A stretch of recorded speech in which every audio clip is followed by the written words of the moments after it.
You're listening to High School Sports Talk on ESPN Radio, presented by VirginiaPreps.com.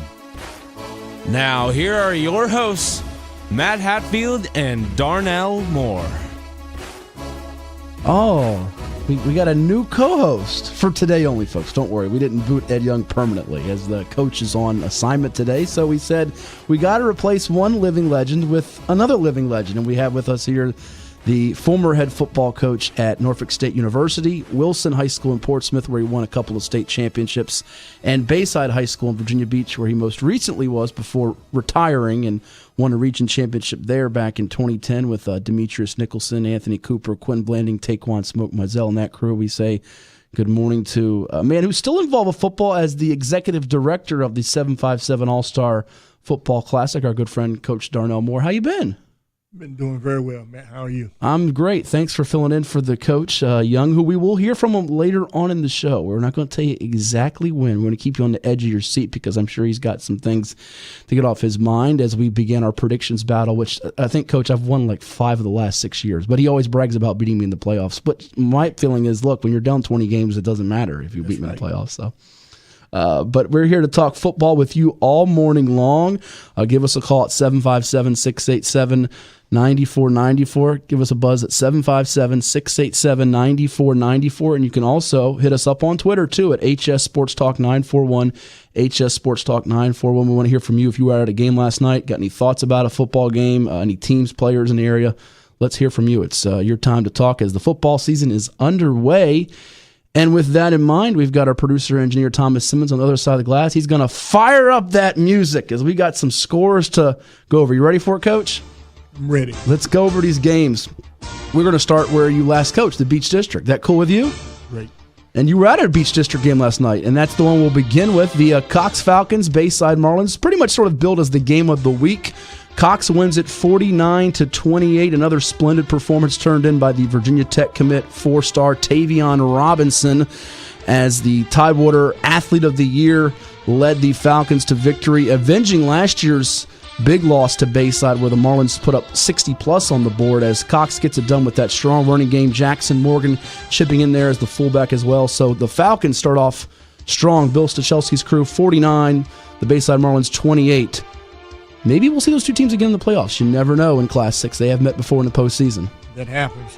I thought the game was a pretty good game. I was impressed with Tavion Robinson and his control of the game. It looked like at times that he was so much under control, he was like playing in slow motion. Yeah. And he played quarterback pretty much exclusively last night? And safety. Okay, but on offense, he was quarterback safety, and he's going to be there's been talks he could play either or defensive back or wide receiver in college at Virginia Tech. I think he wants to play wide receiver for the Hokies, but wherever you put him, he's going to make plays, it seems like. He has that net. I think he's better with the ball in his hands, but probably as a receiver. And even though Bayside comes up on the losing end of things, they did make a little bit of a mini charge as Cox was trying to pull away up 35-7. Bayside got a couple of scores. Malik Johnson ran back a kick. So Marlins could recover very much like Cox did last year. People wrote them off after game one, lost big, and then they almost beat Oscar Smith in the first round of the playoffs, losing in overtime to them. Right, very much so. They're a young team. I think they have like 5 seniors. So I think that the fact that they didn't give up being down 35-7. They kept fighting. Bodes well. Yeah, and next year when the realignment happens again, fans, and I know it's hard for you to keep up with. It is for us too in the media and the coaches and the players as they change divisions. Bayside will drop to Class 5 next year, as will Cox. So I think that's look out for all the teams in Class 5. As you mentioned, with Bayside having so many juniors and sophomores, we could be talking about them making a big playoff run next year. If not this year, if they get things together. So Cox wins at 49-28 over Bayside. The rest of the beach was nearly shutouts. There was 3, and the game I was at was almost a shutout. Ocean Lakes blanks Kellum 27-0 as Tank Land had a big night, a couple of touchdown catches, 2 interceptions. The Maryland commit, for the time being, back with the Dolphins as he was at Bishop Sullivan the last couple of years. So Joe Jones's crew gets a win in the column to start it off. So does Tommy Ream, another good friend of yours, Coach. The Lansdowne Eagles 34-0 over Green Run. I don't know what I was thinking picking Green Run. I must have had amnesia. Ed gets a win over me on that one. But Tommy likes it when I pick against his guys. It gets him motivated as the Eagles just incredibly good on defense last night with that defensive front led by Denzel Lowry and Tavion Lane and crew. So we mentioned those shutouts, and Tallwood a winner over Princess Anne 33-6. That was not a shutout. Oh, we did forget a shutout as the Salem Sun Devils ended up blanking the Kempsville Chiefs 49-0. Unfortunately, Kempsville's losing streak still continues, longest in the state right there. But no real surprises in those games there, Coach? I don't think there were any. I believe that things went along like I expected. I thought that Princess Anne would make a better showing against Tallwood. Okay. But Tallwood is one of those teams that seems like they grow linemen over there. Yeah. And I'm talking about 6'3", 6'5". And they lost their right tackle in Josh Roberts to Lafayette College. But the offensive line, you're right, they were strong last night. Had a sophomore running back, which you'll hear about later in the show, Gunnar White, nearly ran for 200 yards in his varsity debut. And the defense brought back about several 3- and 4-year starters. They have 10 guys on their defense that started a game last year, including the likes of Kyrie Abdullah at linebacker, Ricky Harleston at safety, Josh Lucas, Cato Battle. But Tallwood's that team in the beach that gets forgotten about, and that's sort of a theme. We'll have an interview later on with John Kepple, the coach over there. 2 seasons ago, started out 1-2, written off completely. Then they won their last 7 games, including some surprising wins over the likes of Salem and Bayside that year on their way to the playoffs. And defense is going to be the formula again for them, it appears, as they look to make some noise in the Beach District this year. Ocean Lakes, you wonder when these battles are going to come with some of the heavyweights, the Ocean Lakeses, the Coxes, the Salems. We'll put these on your calendar, folks. Ocean Lakes will play host to Salem on September 14th, and then they will travel to Cox on September 21st. Cox and Salem don't play until late October, so those seem to be at the moment. Oh, by the way, don't forget about Lansdowne, though. They won the Beach last year. They've got Bayside this coming Thursday, and if they win that one, the schedule's set up, Coach, where maybe another showdown with them and Ocean Lakes to end September. Very much so. I think that Lansdowne has a pretty good team. They need to improve on some things from last night, and Joe has a pretty good group of guys over there.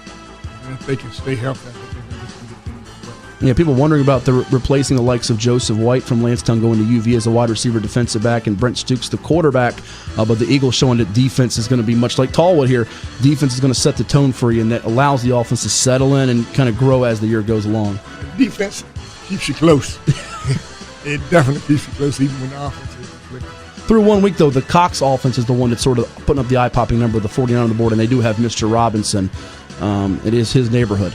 We go over to the now, where we go, out-of-district games, because there wasn't really a full slate of games, Coach, with the Eastern District, Peninsula, Bay Rivers, Southeastern. So let's go through the non-district matchups last night, and we'll begin with some Eastern District teams. And you want to chime in, 757-687-9494. We'll get you in here with yours truly, Matt Hatfield, and the coach, Darnell Moore, filling in for Coach Young this morning, 757-687-9494. And hit us up on Twitter, too, at HS Sports Talk 941. That's HS Sports Talk 941. The game I nearly went to, Coach, was the Norcom-Hopewell matchup. Hopewell won the state championship in Division III last year. They lost to Norcom to open the season, then reeled off 6 straight wins, lost their last 3 regular season games, and we believe became the first team to ever win a state title doing that, losing their last 3 regular season games. That's amazing. It's incredible. Well, last night they come to Portsmouth to beat Norcom 13-0. I watched Norcom the week before in a scrimmage, and I want to get your take on this. People overreact so much to scrimmages, and Norcom, I think they're going to be good this year, but their speed was just incredible in the scrimmage against Kickingham. They had 4 80-yard touchdowns, 2 by the same young man in Karan Prunty, and they looked like, boy, they could beat Hopewell. They did it last year on the road. Couldn't score last night as that Hopewell defense just completely locks them down. You wonder, maybe some concern there for Larry Archie. His defense has been rock solid the last 2 years. They've got playmakers on offense, but they can't quite get it fired here. They're going to need to because they got Lafayette coming up on Thursday. I was really surprised by this game. I thought Norfolk would take them. I saw Norfolk scrimmage as well, and I was impressed by the speed and the aggressiveness. And I thought the quarterback threw the ball very well. Jacoby Smith, yeah. And, so I think they'll get it together. I do too. It may speak volumes about Hopewell's defense, despite losing the state player of the year in Razan Murphy. They started some freshmen and sophomores on defense. In fact, 3 of them that were freshmen or sophomores on defense last year. They came back and certainly they're growing up fast, and that defense looks to be rock solid as they try to win another state championship in Division III. Maybe we'll see Norcom and Hopewell again in the postseason, perhaps Hopewell and Phoebus, as those are a couple of teams to watch out for in Class 3 that may have to go through Hopewell to get to the state finals, which, by the way, this year will not be at William & Mary. We've been told Class 3 and Class 4 will be at Liberty University this year. So for all you fans that are interested in that, Class 5 and Class 6 will be at Hampton University. Long way. Yeah, so there you have it. Moving on to some other games. Maury and Bethel, 49-15. The Commodores over the Bethel Bruins. Maury gets it done. Alvante Lawton with 4 touchdown passes as they air it out. This game was close for a little while, but then the lethal passing game for the Commodores took charge, 49-15 over the Bethel Bruins. Churchland pitching a shutout, 26-0 in year 2 for Dontrell Leonard. The Truckers look to be improved, and defense, much like with Lansdowne and Tallwood, going to keep them in it as they have a new quarterback now in Kashid Watson and Jamel Carter-Love, who was their quarterback a couple of years ago, moving to a different position, and he impressed last night. So Churchland, the schedule's manageable, Coach. They've got coming up after this win here over Kecoughtan. They have the likes of Grafton, Norview, Armstrong. Norview's very young this year. Possibly, is it impossible to think they could be 3-1 or 4-0 when they host Norcom? Sometimes the schedule sets you up like that, and it would be good for them to be able to do something like that. I think that Dontrell is doing a pretty good job over there, and with him moving his last quarterback around to get someone else in there, he's trying to get the guys in the best spots for the team. Yeah, indeed. And last year just 1-9, but Churchland seems to be on the rise a little bit here as a team to maybe be a dark horse in that Eastern District. Norview unable to get a win last night in the debut of Reggie Chavis. We know what a good job he did over at Smithfield as the Pilots come up short against a very potent Northeastern squad, 41-20. Travion Freshwater, the big running back for Northeastern, headed to East Carolina. He's given defenses in the Eastern District headaches for a few years now. They played Lake Taylor a few years back. Lake Taylor won the game in a high-scoring affair. It was like 65-49 or something of that nature. And then Norview losing the last 2 years here to Northeastern. That's a very good team out of North Carolina. And you figure the Pilots will be better from that competition, but no chance to rest because coming up for them next, they visit Indian River. Indian River, I've seen them this summer. And they have some ball players. Defensive line, dare we say, as good as any in the area? I believe so. With Ben Smiley and that crew up front. This was a game that really got my attention, Coach, as Kings Fork took on the Wilson Presidents, one of your old stomping ground places, right? People figured, this is going to be a blowout here. New coach for Wilson and Dominic Grooms, a former Missouri quarterback, by the way, and was an assistant over at Churchland last year. 41-24, but don't let that final number deceive you because this was a one-score game with 4 minutes to go in the fourth quarter, and people were thinking upset of brewing here for Wilson. So I ask you, Coach, do you take more out of this if you're Scotty Littles in Kings Fork? Wilson here, or is this more of a positive and encouraging for Wilson? All right, new coach already off to a start where they're going to compete and not be the doormat of the Eastern District. I think Wilson probably takes the most out of this game from the standpoint of knowing that they can put some points on the board against a team like Kings Fork. And I think for Kings Fork, Scotty Littles over there, I think what they're probably looking at is the fact that they have a new quarterback and they were still able to put up 41 points. So I think that both teams will come out of this with a positive. And Kings Fork with Mark Dyer stepping in for Justin German, who was in the All-Star game last year, and a big-time performance from him in that upset of Oscar Smith when he threw for over 300 yards in that ball game. But Kings Fork defensively going to need to shore up some things as they get Western Branch next, who will look to ground and pound you. Greg Gibson's team known for that with that phone booth style of offense. So the Bulldogs survive an upset bid, and we see it often. Teams will have that first game of the year. I know for many seasons, Hampton was notorious for that. They would always be great, a little slow in their scrimmages. They'd have that first crooked result where they only win 13-6 or 14-7, and people say, what's wrong with the Crabbers? And the next thing they're playing in December. Right. A lot of times, teams don't want to show too much in scrimmages. They are bringing kids along, trying to establish some depth and what have you. So it doesn't necessarily bode well in the opening part of the season, but it helps them in the long run. And as we mentioned, we've got some more scores to go over here, but I'll give you an update. We've got interview playback with John Kepple of the Tallwood Lions. We'll hear from Coach Ed Young, and we believe we're going to hear from Coach Scott Johnson of the Oscar Smith Tigers, planning to call in today. They have a big game with West Forsyth, so we'll go over that with him and how his squad is looking. It's High School Sports Talk presented by VirginiaPreps.com on ESPN Radio 94.1. I'm Matt Hatfield, and sitting in for the Coach Ed Young, we have Coach Darnell Moore. You know him from his days leading the Bayside Marlins Wilson Presidents, and also was on the sidelines at the collegiate level at Norfolk State University. You want to call in and talk to us, 757-687-9494. We'll get you in, 757-687-9494. We got Keith from Smithfield waiting patiently. We'll get to you in just a second, Keith. Some more scores to go over, Coach, with you.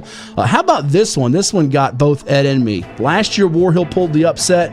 We didn't think it would happen 2 years in a row. Well, it did happen 2 years in a row. 34-16, the Lions over Heritage.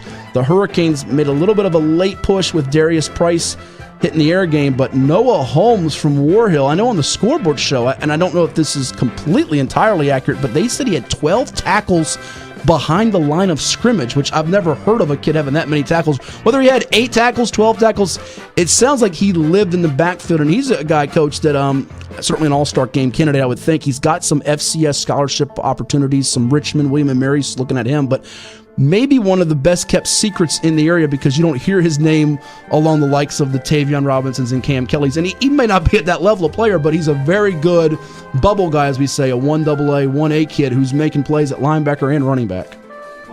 It makes me think that maybe he was lining up on the other side of the ball instead of on the defensive end, making that many tackles. I can only imagine how many times Coach George Massenberg was screaming, we got to get him blocked. And there are some teams that when you look at them on defense, you have to say that we have to block this kid every play.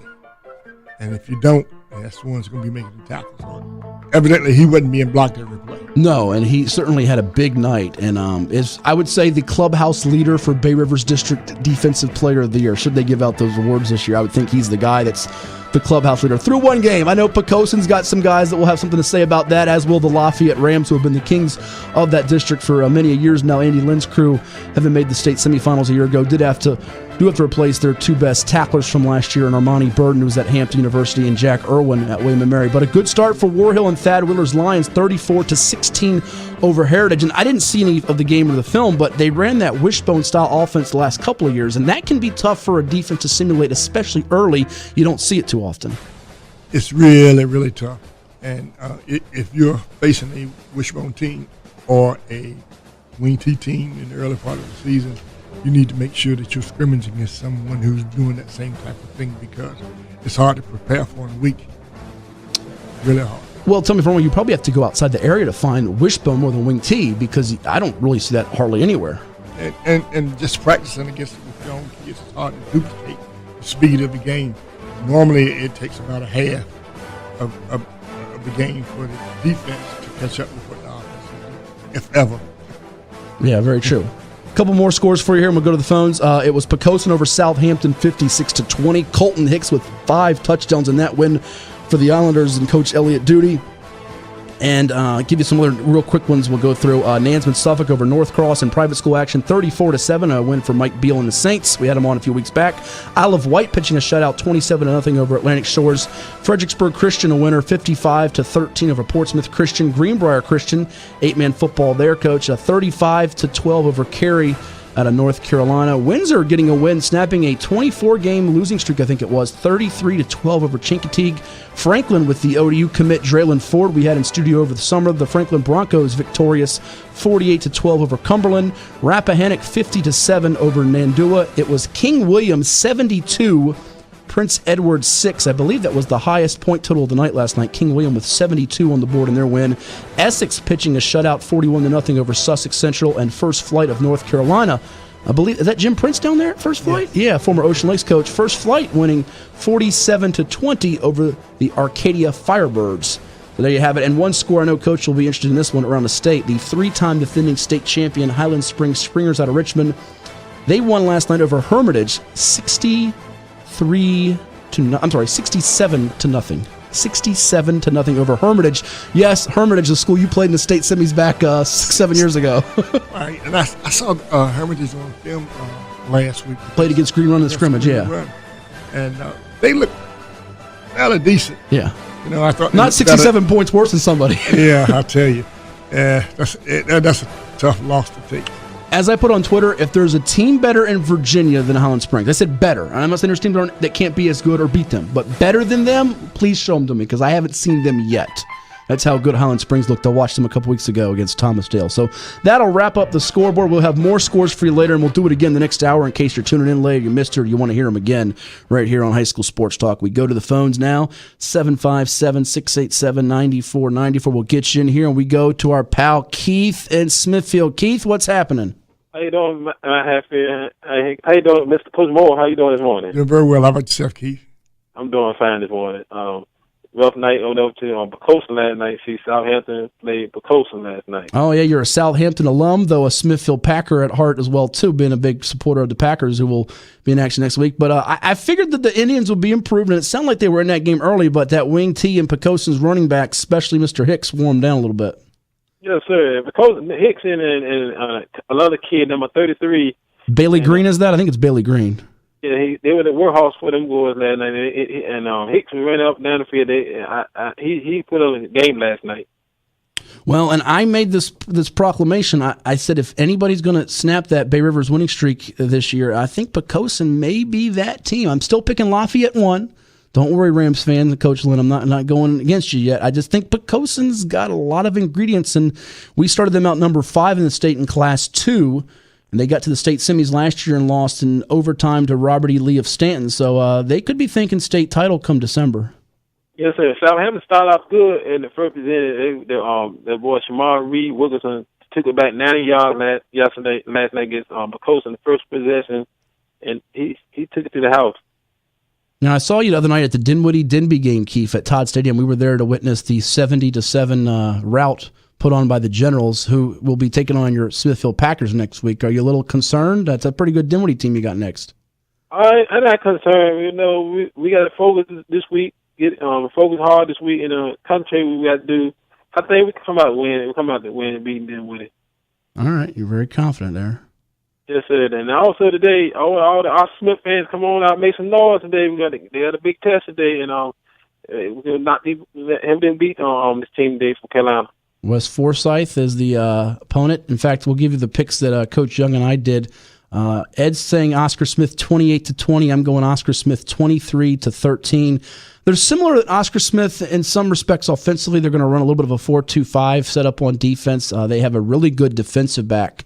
I want to say he wears number 3. Don't quote me on that. But Jaquan McMillan, he is committed to East Carolina for them at the cornerback spot. But Oscar Smith's got some pretty good corners themselves with Brequan Harrell, and the Auburn commit just recently committed to Auburn, Cameron Kelly, who will also double as the quarterback for the Tigers.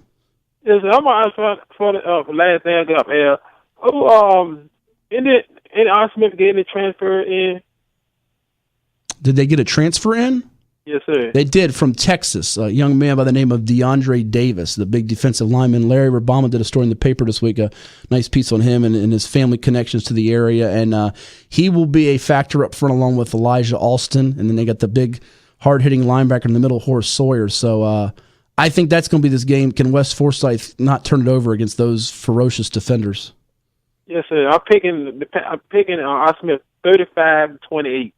All right, a lot of points there. Now we're going with a shootout there, okay? Or a mini shootout, I should say.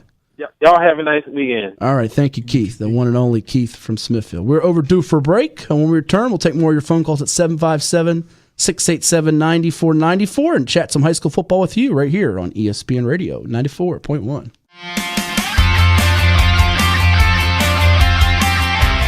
You're listening to High School Sports Talk on ESPN Radio, presented by VirginiaPreps.com. Now back to your hosts, Matt Hatfield and Darnell Moore. That's right. We have the former Bayside, Wilson, and Norfolk State University head football coach filling in for the coach, Ed Young, who is in parts unknown right now. But wait, Coach, I think we have Ed Young joining us from out there in outer space as Darnell Moore taking his spot for just today only. Is this the real Ed Young, or is this an imposter Ed Young? No, man. This is the real. There's not two of me. If there is, boy, we got problems. But this is the real me. Okay. Well, we want to tell the real one that you're now a game behind me in our early predictions race. I'm 11-3. You're 10-4. Neither one of us should do a lot of bragging because that's not near our 80% mark that we shoot for. So. Well, first of all, good morning to you, and obviously to Darnell. I already said good morning to Thomas. I looked at some of the scores from my hideaway place that I'm at, and I'm not even sure where I'm at. The two games that I know I messed up on, one to me was a slight toss-up, but I didn't respect Tallwood as I should have. Shame on you. And then the other one, I was just going by a feel, and sometimes that's not good to do. I thought Heritage could take down War Hill in a close one. I didn't listen to last year's War Hill's win, so those two I know for sure. Where else did I go down to tubes? Well, we both went down in flames on a couple other games, but you got me. You got me on Green Run, Lancetown. I don't know why I took Green Run. That was a bad pick on my part. I got you on. Wait, you did take Cox over Bayside, so scratch that. We're tied. I misspoke. We're actually tied at 11-3. You're not down a game. There you go. Once again, prove to the world, this is why I can't win with you, because you control everything. Well, I hadn't etched it in pen yet. Calm down. We're tied. Tell Darnell to keep his eyes wide open, both eyes on Matt Hatfield, Darnell. Make sure you do that. Hey, Ed, yes. You say you don't know where you are. Are you in witness protection or something? That would be scary thought, because that means I've seen something I shouldn't have saw. Not witness protection, but for future reference. That's what they told me. Okay. They need me for future reference. We were saying earlier the last segment, and if you caught any of it, but War Hill had a young man by reports, and we haven't confirmed this via tape. We know he's good, so whether it's 8 tackles, 10, the word is he had like 12 tackles for loss last night, Noah Holmes. So we talked about briefly in our video show, we did our High School Sports Talk Plus, which you can find on VirginiaPreps.com, and if you YouTube it too, you can find it. We do our Players of the Year for each of the districts, and I actually took him as the Bay Rivers District Defensive Player of the Year, I think. You did not. So. Right there, yeah. One game, you got the award wrapped.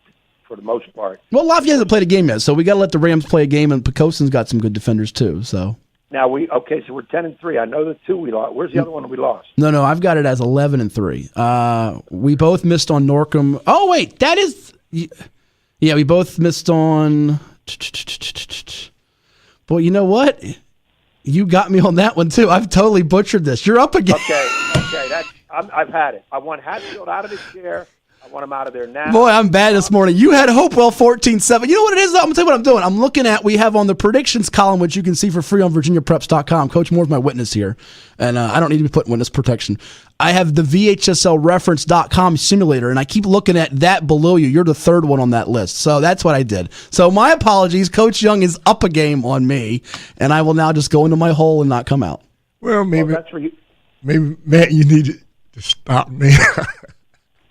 And Darnell, before he goes up one more. Thank you. Stop reading him. We're going to have to go over every score, because I bet you I didn't. Well, no, I know I lost 2 for sure. I lost War Hill and Heritage, and I lost PA Tallwood, but that's the only 2 I lost. Well, we'll run through. I don't think the audience cares about every single game, but you did get Cox right. You did get Lancetown right. Time out.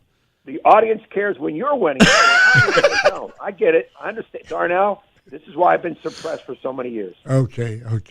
All right. I'm feeling you. Here we go. I'll give you what you missed on. Well, this is how we'll do it instead of what you got wrong, and then we'll praise you how great you were last night. The triumphant Coach Ed Young. PA Tallwood you did miss.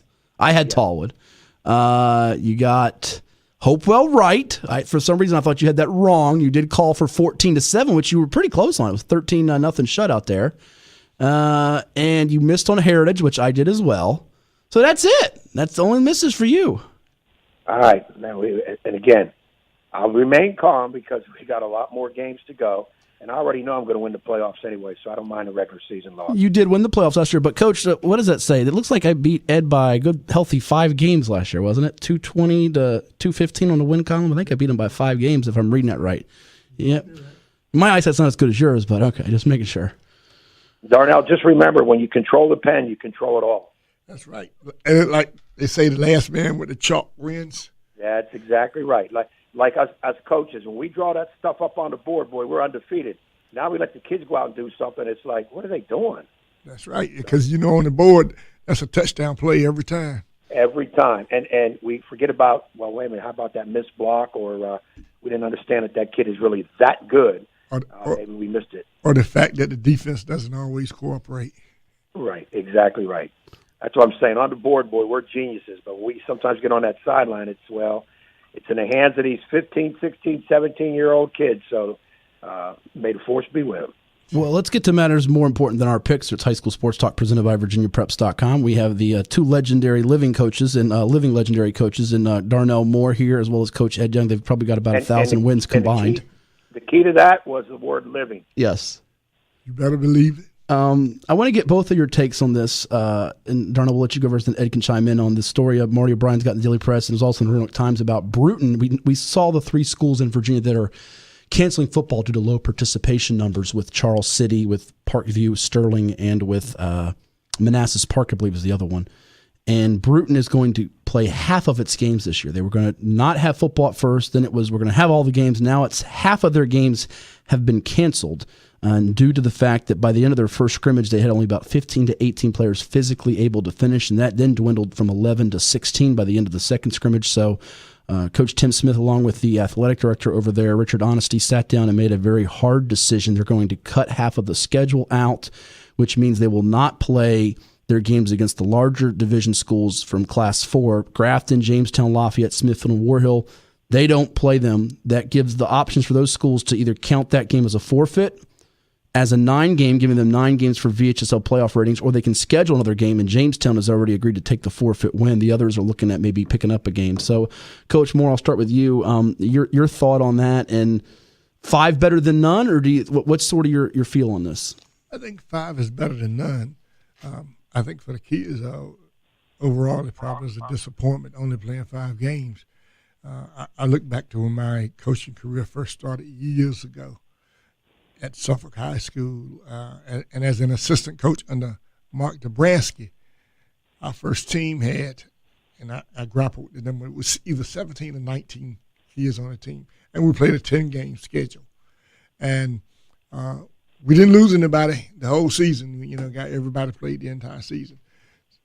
So when I see someone who's cutting back the season because of the number of players, it's a little disappointing. You see that Greenbrook Christian is playing 8-man ball. Mm-hmm. As is HRA, yeah. Right. I just think that it's difficult for the kids. A 5-game season is a disappointment. And Ed, to follow that, is this also a little bit unfair for those teams that now have to scramble for a last game, or it could affect their power rating? Yeah, this is where I have a quandary with this. I understand player safety. Darnell can correct me. The less numbers you have, and obviously if somebody's getting hurt and the numbers go lower and lower, you put more kids at risk because they're going to have to play longer both ways, all 3 ways. No doubt about that. But my wonderment is, okay, you decide to play the season with 19 players. Why do you only pick 5 games to play, and we're going to eliminate 5 others? Is it because those 5 other schools are the biggest schools, meaning they may have the bigger rosters? Why not set up the schedule and you pray to the good Lord that everybody's going to be safe and sound, and we're going to get through the season? As Darnell just mentioned, in a situation with him, they had a whole season, and thank God nobody got hurt. They got through the season. So I guess my comment would be, either we play the season and maybe even pray to try to get some other kids out. Of course, you can't just step out on a Monday and practice and figure you're going to play that Friday. It's a conditioning situation. But why not play the season, or make the decision ahead of time? Look, we may not be able to finish the season, so we don't want to get playing games and then stop, and then those teams are screwed that we were supposed to play. So let's just cancel the season. So I would say either let's play the 10 or we're canceling the season. I'm not sitting here saying, well, let's just play at least 5, give them something. That's just my feeling. Either we're playing the season or we're not, one or the other. Oh, very true. Get both of your guys to take on this big game today with Oscar Smith, West Forsyth. We're hoping to hear from Scott Johnson in a little bit here, head coach of the Tigers. Ed, I'll let you go first here. West Forsyth's already got a game under their belt. They beat Lake Norman 26-7 last week, scoring 26 unanswered. I look at Oscar Smith, and they've dropped their last 6 games to teams outside the state of Virginia to start the season. The last time they won one of those games was back in 2009 over Venice. You think of the losses recently, Vero Beach. Certainly they lost to DeMatha before that.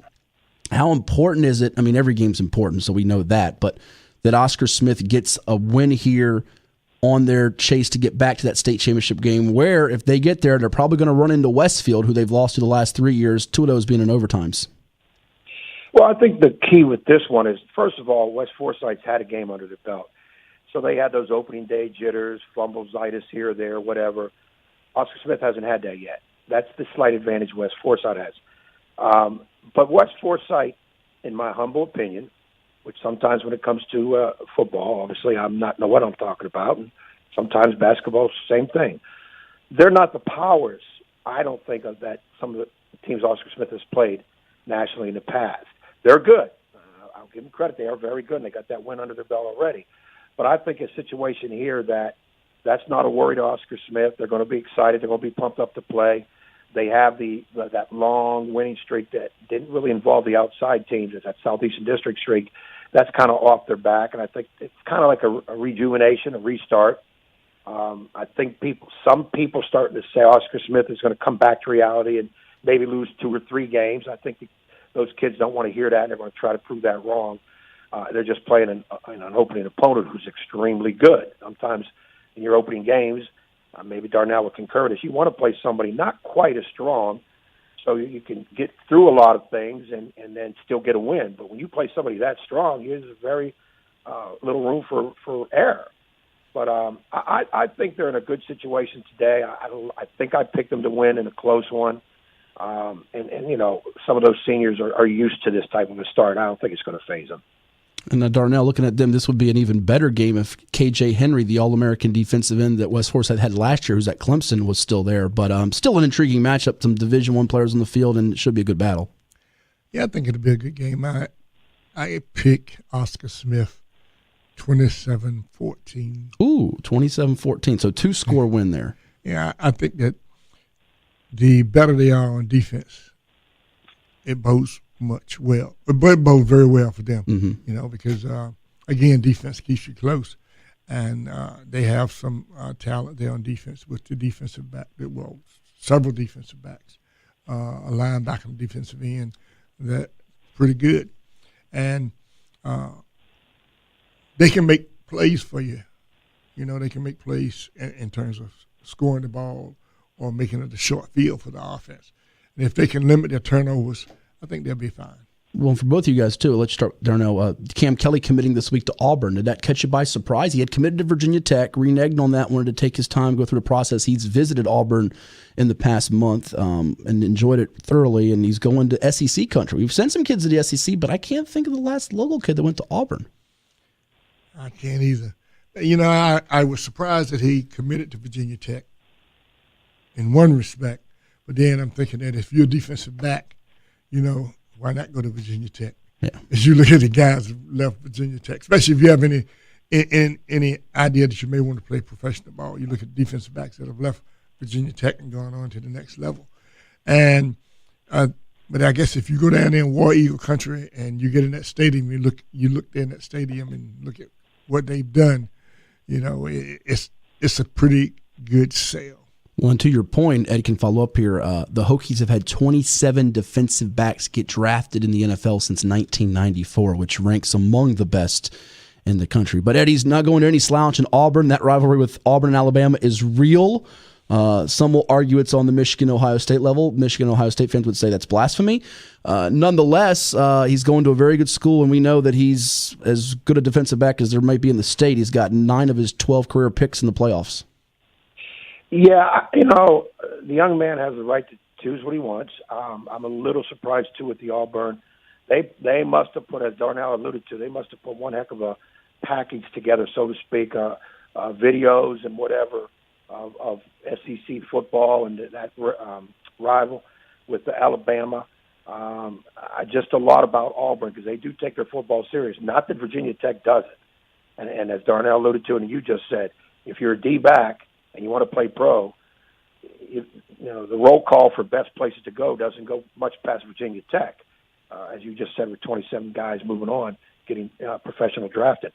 I just think that, he drank that SEC Kool-Aid and, he thought outside the box. And maybe some people kind of influenced him the idea of look outside the box, instead of a Virginia Tech or a Virginia, there's other schools out there. And Auburn does not necessarily come into our area very much because they don't need to.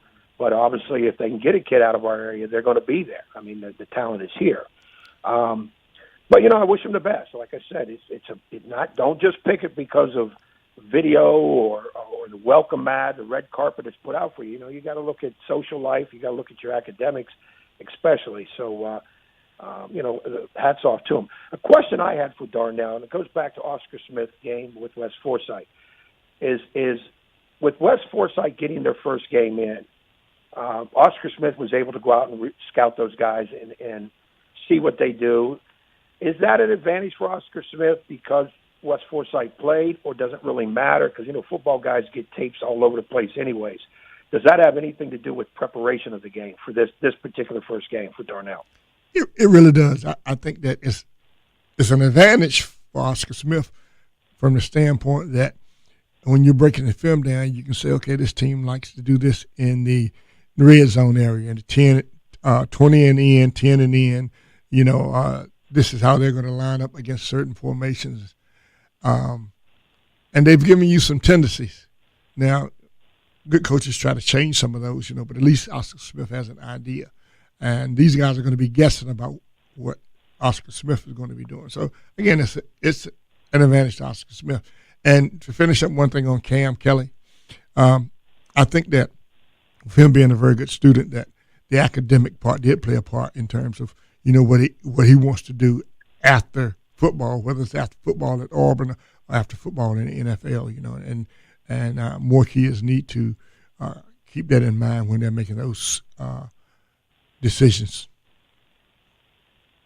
Yeah, I think that's very much the case because we see a lot of kids that won't, and Cam's certainly a great student. I think he's sitting near a 4.0 GPA, and academically, athletically, he's excelled at a high level. All right, I'll get Ed out on this one, and then we'll come back from break. Some good games next week. I want you both to tell me and the listeners, 'cause a lot of listeners that are driving around want to know about next week's games. I'm going to throw some games at you. I want both of you to pick which one you would suggest I and the listeners go to. You got in the Beach, Lancetown at Bayside as one to check out potentially. Over in the Eastern District, Norcom's trying to avoid going to 0-2. They host Lafayette on a Thursday. You got Lake Taylor opening up on Friday at Western Branch. Two big fan bases there with the Titans who have won state titles, and Western Branch with the Brewing Crazies over there. You got in the Southeastern District, Nansemond River. Your Warriors, Ed, open at home against Maury. The coaching debut for Justin Conyers over there at Nansemond River. Another out-of-district matchup with Norview, Indian River. Where should the fans go? Ed, where would you go first? Well, you mentioned a Thursday game, so really you're going to get two for one because you can go Thursday and Friday. Yes, you can. So that'll take care of that situation. And, of course, knowing how you're all over the place in football, I got a feeling you'll be at both. Friday,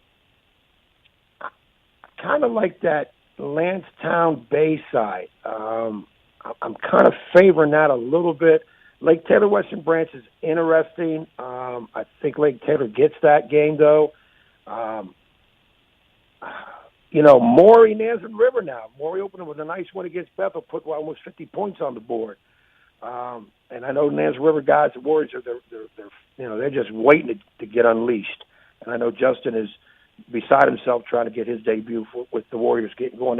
That might be an intriguing game. That might be a very intriguing game there. I think if Maury wins that, they're kind of establishing himself at 2-0 as maybe a potential threat to Lake Taylor in the Eastern. And, of course, Nansemond River wants to get off on a good start after having a great year last year. But if I can only pick one on Friday in terms of probably the most intrigued, back and forth, high scoring, I'm going to go Lancetown Bayside. Wow, that surprised me. I thought for sure he'd go Nansemond River, didn't you, Darnell? That's what I was thinking. Well, I want to. I'm not saying it won't be a better game, but here's the thing. I'm going to beat Nansemond River Maury.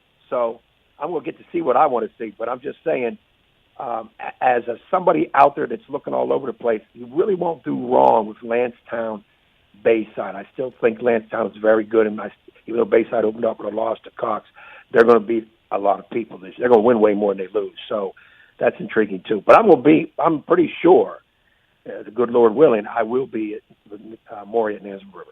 All right. What's your pick, Coach Moore? I have 2. You have 2. Okay. Yeah. That's fine. You can do Thursday, Friday because Ed said that. You're right. Maury and Nansemond. All right. And Bayside and Lansdowne. How about that? We're thinking alike. Yeah. Only problem is they're both on Friday, so you can't be at both of those. That's the only issue. I might do Norcom Lafayette on Thursday. And Indian River, there's been so much buzz about them. They're going to open up on Thursday against Norview, and the Pilots trying to get a win for Coach Reggie Chavis there. So there's a lot of really intriguing out-of-district matchups besides the main in-district games. Well, there is. And I tell you what, that Norcom, I'll tell you what, if Norcom Lafayette was on Friday, I might change from Bayside Lansdowne to that game because Norcom is good. Even though they got a shutout by, Hopewell, they're very good. And, of course, we already know about Lafayette, too. So that game could be a very intriguing match. It will be a very intriguing match. It just happens to be on Thursday away from the Friday stuff, so everybody can see that game. But, you mentioned Indian River Norview. And we talked to Reggie on the air a few weeks ago. They're just very young. And when you're very young, especially up front, you're running into a team like Indian River, that's not going to be a lot of fun. I'm not saying they can't beat them, but I just think it's going to be a straight uphill battle in that game. Now, if you just want to get out and see what Indian River has, well, it's the first game, you'll see it.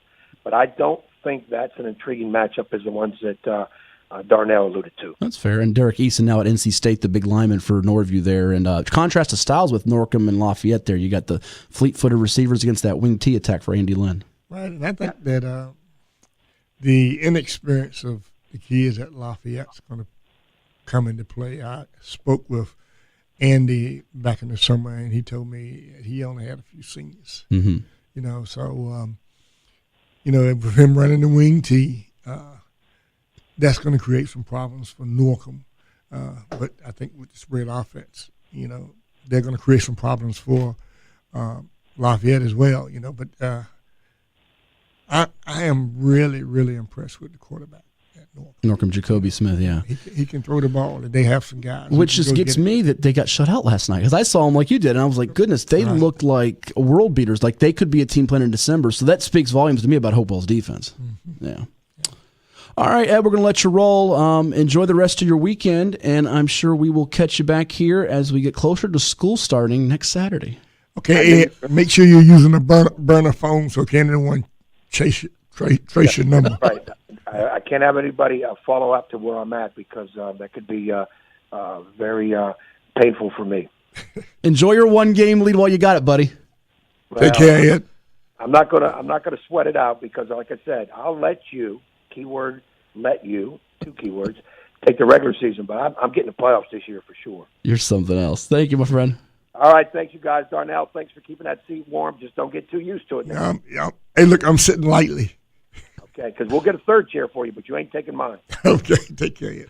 All right, guys, have a good one. That is the coach, Ed Young, Nansemond River head basketball coach, and the normal co-host here on High School Sports Talk presented by VirginiaPreps.com. And if you can't get enough of Ed Young, you can go on VirginiaPreps.com, watch High School Sports Talk Plus, which we do periodically, breaking down some games. So we've got plenty more to do with Coach Moore. I'm Matt Hatfield, Thomas Simmons, other side of the glass. Give us a call at 757-687-9494. We want to hear from you right here on ESPN Radio 94.1.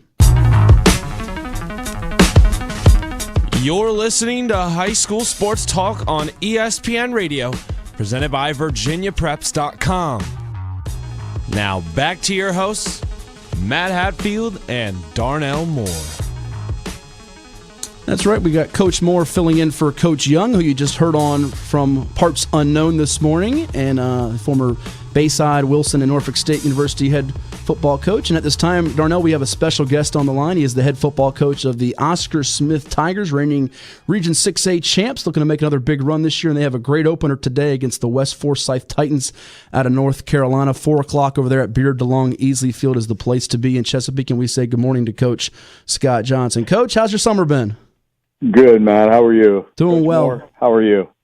Hey, Scott, how you doing? I'm good. It's been busy. But we're kind of at the end of it now. We appreciate you giving us a few minutes here on your busy game day as you got the Titans later on. But let's kind of reflash the last year. You guys get to the state championship. Tough loss against a very good Westfield team. But looking back, because you moved into the summer now, you brought back a lot of components from that squad. How was the offseason workouts and the mood of the team as you prepared for this opener today? It's been really good. We've had a good summer, a really good spring, and the kids are motivated. They want to get back into the game, and so they've worked out hard, and the staff has put in good game plans and workouts, and we're ready to get this thing started. To begin with, West Forsyth, you guys got a chance to see them on film and see their first game. Your impressions of them as you prepare for this game here today? A really good, solid football team. Offensively, they've got a really good running back. The quarterback is a game manager. They've got another speedier kid that they'll bring in at times. Like I said, the running back runs really hard. They've got a good front four. Defensively, they've got the kid from that's going to East Carolina, who's a really good athlete. Really covers well.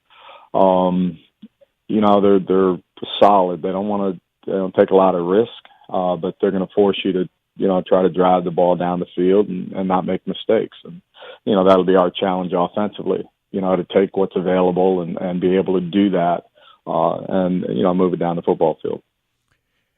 Ed, not to give away any of your game plans or anything, but what do you think you have to do to beat this team? I think we have to be patient. They're going to give you opportunities. We can't make mistakes. We want to limit the penalties and the negative runs and any type of turnovers. Defensively, I think we just have to play good, sound football and make tackles. They're going to test us. They're going to test our edges and they're going to test our perimeter and we've just got to be able to withstand that test. Do you plan on keeping the ball in Cam's hands a lot? We're gonna have to wait and see. Okay. Okay. Well, I understand that. We've had two quality scrimmages, and so we feel like we're prepared, and Phoebus and Salem gave us really good tests, and we were able to see some things that we needed to work on, and things that we wanted to put into the game plan for today. Chatting with Oscar Smith head football coach Scott Johnson here on High School Sports Talk, presented by VirginiaPreps.com on ESPN Radio 94.1 as the Tigers open up at home today at 4 o'clock against West Forsyth out of North Carolina. And mentioning Cam Kelly, your quarterback, defensive back, all-state kid, both sides of the football, committed to Auburn this past week. And what have you seen at him as now the full-time quarterback for you guys? And he's certainly a guy that can do pretty much everything on the football field. Yeah, he's a tremendous athlete. I think I think he was glad to get the commitment process over. And I think it took a little weight off his shoulders. And he's ready to play football. He's really done a good job, in the quarterback position and a corner and as a team leader. And he's done everything we've expected from him. And he's going to be our guy. That quarterback, and we expect great things from him. Very true. Do you think that you're better defensively? Because in my estimation, you have that potential to be much better, and if you're much better than you were last year, you won the state championship. We feel really good defensively. We've got a core group of people that have come back with a lot of game experience. We feel like our defensive front is really good. I know people talk about their defensive fronts and how great they are and stuff like that, but I'll take our front four. And Coach Jones and the defensive staff do a great job watching tape and putting them in the right spot. And this is a really good defense again, well motivated and ready to play. So I like our defense. I think it's as good, but I think it's got the potential to be a better defense than we were last year. One other thing, Scott, How do you rate your special teams? Because if your special teams and your defense is pretty good, then it's going to make it easier for your offense. Yeah, we work special teams every day. We take 15, 20 minutes every practice, every time we're on the practice field. We're working a phase of the special teams, and it's a third of the football game, and it can put you in great positions, and it can put you in really negative positions. So for us, we're trying to get every positive momentum we can out of our kicking game, special teams, and we worked hard on them this summer, and we feel good about it. Austin Benoit has stepped up and is going to provide most of the kicking for us, and we feel good about it. Couple more minutes here with Scott Johnson. He's the head football coach of the Oscar Smith Tigers, getting ready for their opener today against West Forsyth out of North Carolina at 4 o'clock at Beard DeLong Easley Field here on ESPN Radio 94.1's High School Sports Talk, presented by VirginiaPreps.com. And to go back on that defense, Coach, you lose a Kashawn Artis who's at Virginia Tech, a Kyle Thomas who had 22 sacks last year, but you guys are really strong up the middle with Horace Sawyer back. Elijah Alston, I've heard, is coming into his own even more than last year, having a great summer at the defensive line. Then a newcomer, tell us about him a little bit, DeAndre Davis, the young man from Texas who has a chance to be a real big threat for you. Yeah, he came in early in the spring. He's got family ties here, and Larry Rabama did a nice story on him. Really fit in with the character of the team, and works hard. And, we've got him playing both ways a little bit, which is a little different for him. He didn't have to do that in Texas. And so we're expecting a lot from him. He's got a great motor. Comes off the edge, comes off the snap really well. And we really are impressed with the potential that he has. So we're excited to have him. Elijah is probably had the best spring-summer combination of anybody on our team, and he's going to be a really, really good defensive tackle for us. And Horace and T.J. Tucker will be the inside backers, and both are well experienced, and we feel really good about. And T.J. committed to Morgan State, right? Yes. Okay. Yes. Scott, I found the article on the Davis kid very interesting because for a short period of time while I was at Wilson, I worked with his granddad, Ton Davis, and we used to have spend a lot of time just talking football. And, just to know that his grandson is over there and he's such a good football player, I found it really interesting. And thinking about your defense, I know earlier in the mid part of last season, you gave up some big plays at cornerback.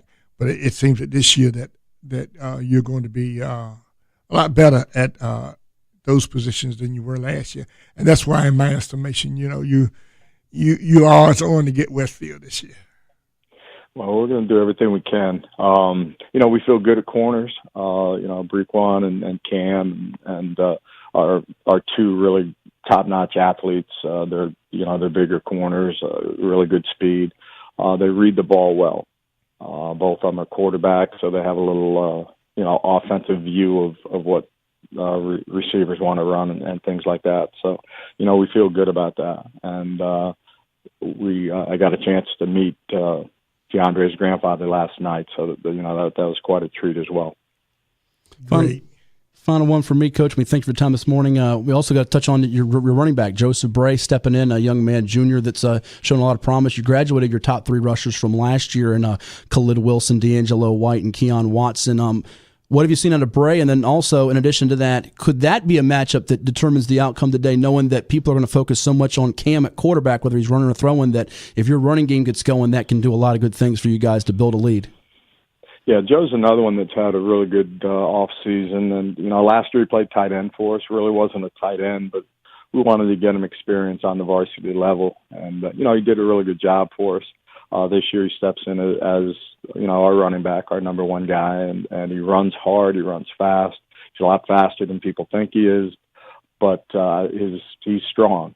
And, we feel like one person will struggle to bring him down. And so we feel really, really solid about our running game. The offensive line along with Joe, we want to be able to run the football. And now when you put the mix of Cam also being that run threat, we think it will open the game for Joe a little bit more.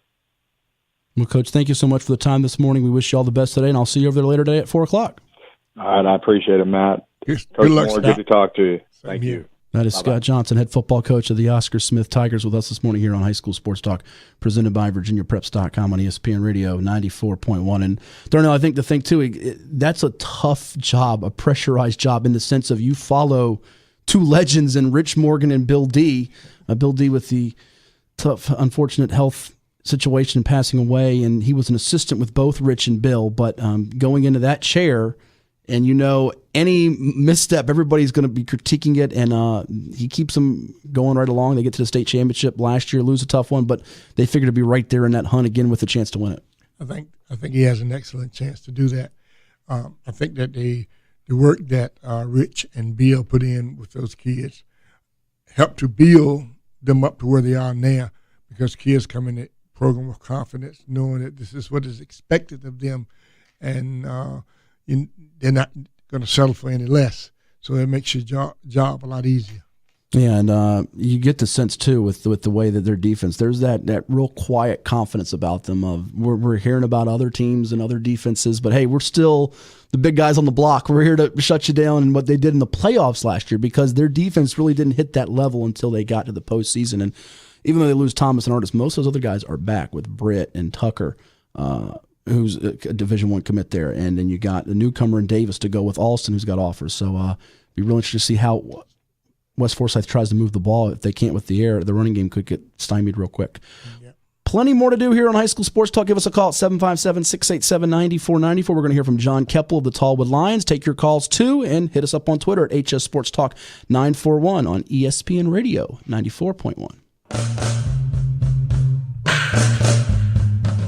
You're listening to High School Sports Talk on ESPN Radio, presented by VirginiaPreps.com. Now back to your hosts, Matt Hatfield and Darnell Moore.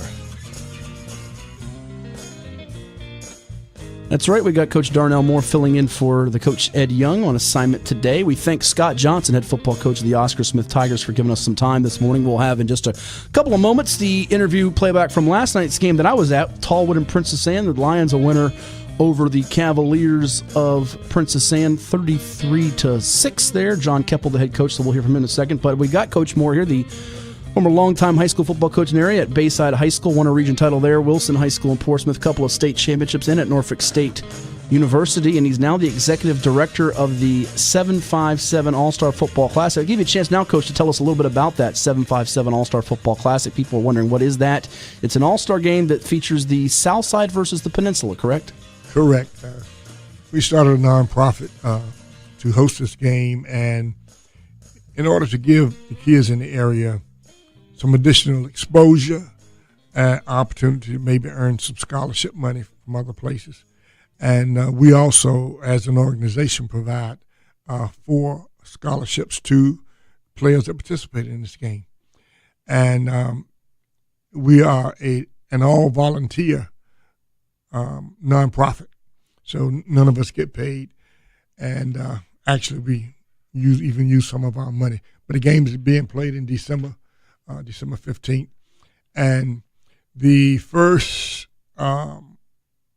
watch list will come out next week, next Saturday. Okay. First watch list will come out. And October 1st, we'll be making public some of our first selections for the All-Star game. And if any kids, our coaches that are out there listening to this, and you would like to play in the game or like to have an opportunity to play, you can contact me at 757 All-Star Football Classic, or hit me up on Facebook at 757 All-Star Football Classic or 757 AGG. Yeah, and the website, too, 757allstarclassic.org. That's another place they can contact you going up there, 757allstarclassic.org. So the date is December the 15th. Tentatively looking like Power 10 Field in Norfolk, probably where you'll been there the last few years, right? Yes. Okay. So check it out, 757allstarclassic.org. See the South Side versus Peninsula. Went out there for the first time last year. It was a great game. See some of the action, and chance before Christmas to satisfy your last little football craving, as it's the week after the state championship games. Right. Peninsula won last year for the first time that was kind of disappointing for me. I was depressed for about a day and a half because of Peninsula won. Because you're a Southside guy all your life, right?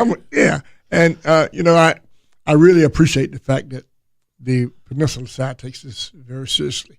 Their head coaches are all in on this. We just need to pick it up some on this side because we can't have those guys beating us like that again. So again, 757allstarclassic.org will get you in there with all the information. If you want to be involved with them, definitely reach out. We caught up with John Kepple of the Tallwood Lions. They win last night over Princess Anne. Let's hear what he had to tell us on ESPN Radio 94.1. All right, the band is playing. The fans are happy as Tallwood's home opener is a successful one, 33-6 over Princess Anne. And I'm joined by Coach John Kepple. Coach, I know you're going into this game tonight, probably a little nervous. People talk about, we chatted about it, scrimmages and how you guys looked. But tonight you guys came out sharp as could be, both sides of the ball. Well, Princess Anne's got a lot of good athletes. I mean, they've got a ton of good athletes. They're well coached. They're definitely a program that's up and coming. And, so we had a good reason to be concerned. I mean, they're a good football team, but we came in and we put our game plan together. Defense played outstanding. What they do, they're getting after the ball and getting after the quarterback or, running back and, trying to create turnovers, giving our offense an opportunity to score. That first drive took about 5-6 minutes off the clock. Your quarterback, Sabian, did a good job of commanding the offense, I felt. But Gunnar White, where did this guy come from? A sophomore up from junior varsity last year, has 191 yards rushing in his varsity debut, 2 touchdowns, and he showed some poise out there tonight. Yeah, he did. He's tough. He's got a great work ethic. He's a fantastic kid. I mean, he's a coach's dream. He really is. I mean, he comes to practice, works hard. He's got like a 4.0 GPA. I mean, he's the whole package, works hard. And him and Sabian have really gotten tight and what they're doing and making calls. We've actually got 2 other running backs that we didn't see. Yorkshire scored a touchdown tonight. That's another one that we've got in there. So we've got some guys that really have worked hard in the offseason and it's paid off. Yeah, you ended up with about, I think, 260, 270 on the ground, and Stone had a 59. Yorkshire had a big 24-yarder there in the fourth quarter to salt it away. And we chatted back in the summer over at ODU camp. You lost a big tackle in Josh Roberts to Lafayette College. Yep. I know Gunnar told me one of your starting linemen was out tonight, I believe it was. So you guys maybe looked into that, like that was a concern. But tonight the line did a good job holding their blocks. Yeah, they did. We've got some guys that they work hard. Obviously, when you go through scrimmages, it's kind of a test, and you're just getting out there, you're trying different things, and then when you come on game week, you just put everything together, get the right guys out there, and make it work. Defensively, they had negative yardage at the half, and again, we know Darrell Jones at Maryland, but they have some lethal guys, some speedsters, as we saw one of them take a touchdown there, and Tyshawn Chapman there, right there in the second half. But to do that with your group, and it looks like it's just the experience. We spoke about this before. Sort of like your defense 2 years ago. You got 3- and 4-year starters with Kyrie Abdullah, Ricky Harleston, Josh Lucas, Cato Battle, list goes on and on. Those guys know how to play in these games. Yeah, and they're great at understanding what's going on. Coach Cherry's got them out there. He's worked with these guys for 3 years now, and they understand where they're supposed to be, get themselves in position, understand the calls, know their job, and then obviously can play it out. Doesn't that make it easier as a staff, too, to kind of sprinkle in a sophomore here and there? I know you threw a couple of them in there tonight. Yep. They got some playing time, made some plays. When you had those guys' experience where you can kind of throw them in where you don't have to rely on 5 or 6 of them? Right. Oh, definitely. I mean, we've got some young guys that are out there that are playing. We've got, obviously, Gunnar, and we've got some other 10th graders that are out there playing right now, but having that experience around them. Elijah Walden would come out that corner at number 27, had a great game tonight. But having those experienced guys with Ricky out there beside him and Cato out there can really get those guys groomed, ready to go. This was a line of scrimmage game for you guys, right? Didn't you feel like you set the tone and won it up front, both sides? Yeah, I feel like we did. I mean, they're getting up, right from the get, like you said, the negative yards on defense. That was kind of the thing. We knew. Our up front is going to be the big part of it. Yeah, and last two for you, thank you for your time. Different from a year ago where I remember we spoke defensively, you had about 3 starters that were out for 3 to 4 weeks to start the year. Those veteran guys are now healthy and they're locked in. Yeah, they work hard in the offseason. I mean, those guys come in, they put the time in, they did what they need to do in the weight training and running and all the stuff that we do from January through now. Those guys don't miss days. They are dedicated and they really believe in themselves, they believe in their teammates, and they love coming out and playing. Final one, you have one of the best passers coming back in terms of yardage from a season ago in Hampton Roads and Sabian Stone. You only aired it out a few times tonight, but is that something you're going to try to build on here in a beach district where we hear about those other schools, and understandably so, the Ocean Lakes, the Salems, the Cox, the Bayside, but kind of like 2 years ago, you guys are kind of forgotten about and probably like that in a way. Oh yeah, we definitely enjoy being kind of forgot about. I think that now I think we've kind of established who we can be, and obviously we go with the game plan. I definitely know Saban can throw the ball more, and I definitely plan on him being able to throw the ball more. It just, tonight we've got a running back run for 190 yards. They don't need to do much more than that. Very true. Well, good roar from the Lions to start the season. Thanks so much. We'll see you soon. All right, thank you. So that was John Kepple, coach of Tallwood, after their win last night, 33-6 over Princess Anne. It's High School Sports Talk presented by VirginiaPreps.com on ESPN Radio 94.1 with the coach Darnell Moore. I'm Matt Hatfield, and Darnell, looking at that game last night in Tallwood, big picture here. We like to sort of separate districts into like tiers.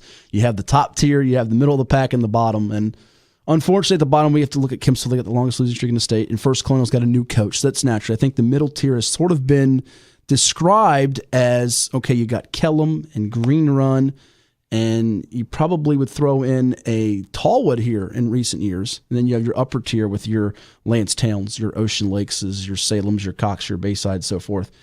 Can Tallwood step into that top tier? What do you think? And what will it take for them to be a top tier? Well, I think that Tallwood is right there on the edge of being in the top tier. I think when you look at them on paper, for more than several years, they've, in my estimation, there's been a top-tier team, and things have not always fallen into place for them. I think for them this year to move to that level, they have to be in a position where they don't have to make the quarterback the guy that has to win the ball games for them. If they can do that and allow him to mix in with everything else, I think they'll be a much better team. I think the question, though, would be to follow that up, and I would agree with that, is they've been sort of conservative and balanced, but will there be a point where a defense takes him out of that and he's going to have to air it out or win with his arm or sort of change their approach offensively to what their philosophy is? Will they have to alter it given that they run into a defense that doesn't allow them to play that style or tempo that they want? Then you have to be able to change. You got to have an if plan. Some people say contingency. Yeah. I call it an if plan. If all that you plan doesn't work, then you go to that. You have to be able to win in different ways. A good football team is going to do their best to take away what you do best. So you have to be able to do something else. More high school football talk with you. Give us a call at 757-687-9494. If you're just tuning in now, we're going to go over the scoreboard again and get your takes on some of the games from on the area. A chance for you to chime in at HS Sports Talk 941 on Twitter or by the phone at 757-687-9494. And Coach Moore and I will break down next week's games as well. It's all coming your way right here on your home for sports and football. It's ESPN Radio 94.1. You're listening to High School Sports Talk on ESPN Radio, presented by VirginiaPreps.com. Now back to your hosts, Matt Hatfield and Darnell Moore. And we thank Coach sitting in for Ed Young on assignment today. Darnell, he's been the head coach at Norfolk State University, Wilson High School, Bayside, and now the 757 Executive Director for the All-Star Classic, which is coming your way December to Norfolk again, December the 15th. You can go find out more information on that game if you want to get involved with the All-Star Football Classic or would like more details, 757allstarclassic.org. We go to the phones at 757-687-9494, and we bring in Kevin in Newport News. Kevin, what's going on?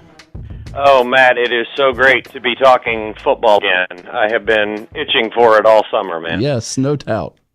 And Coach Moore, hi to you as well. Used to love watching your Bayside teams and some interviews we used to do on Channel 11 locally. So glad to have you on the program as well. Matt, I wanted to talk about what's coming up with a place I used to live, Gloucester. They're opening with Woodside at Todd Stadium today. What you think about those two teams and their prospects for the year, as well as my old stomping grounds, West Point. I know a lot of people on Facebook are chatting up the team. So what do you know about them as well?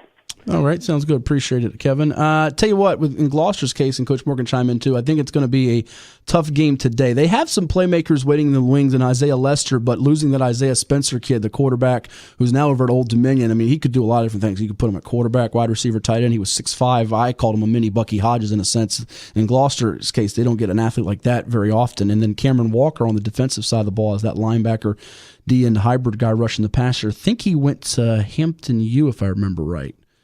Walker, yeah, but he was another guy that was in the All-Star game, I think, too, and Walker. So it's going to be tough against Danny Dodson's attack, where they have two different guys that can play quarterback in Tyler Thompson and Khalif Jemison. Jemison coming over from Hampton Roads Academy, football, basketball standout. And interestingly enough, Darnell will find this interesting. He's the grandson of Walter Brower, the former longtime head boys basketball coach at Hampton High.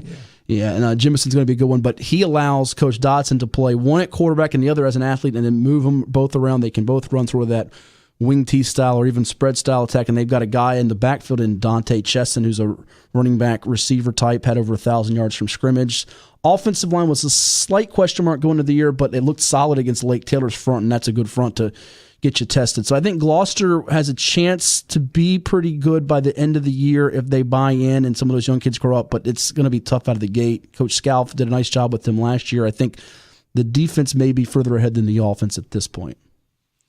Well, I watched Gloucester on film a couple of weeks ago. Okay. And I thought they did well.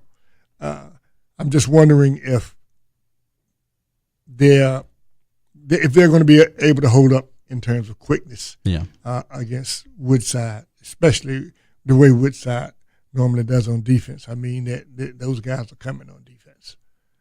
Yeah, and last year making the playoffs for the first time in a long time, I think in almost 20 years.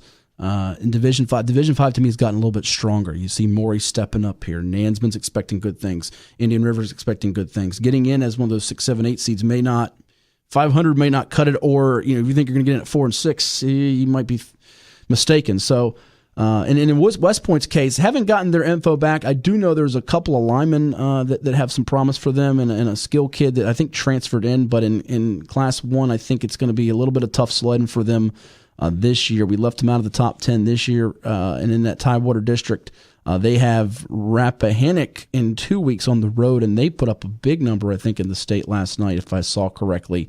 Rappahannock on the board, they did score 68 points against Nandua. So West Point's going to have to bring it defensively if they want to get in the playoffs in Class 1, and they are in Region A. So you got some good teams there. Essex, Franklin could be on the rise with that OU kid and commit and Draylon Ford. Northumberland's got some talent, Washington and Lee. So if they squeeze in, they're going to need to get some momentum down the stretch. In their last game of the year, interestingly enough, Darnell comes against King William on the road, Class 2 school, who scored 72 points last night. So their defense will be tested. Definitely.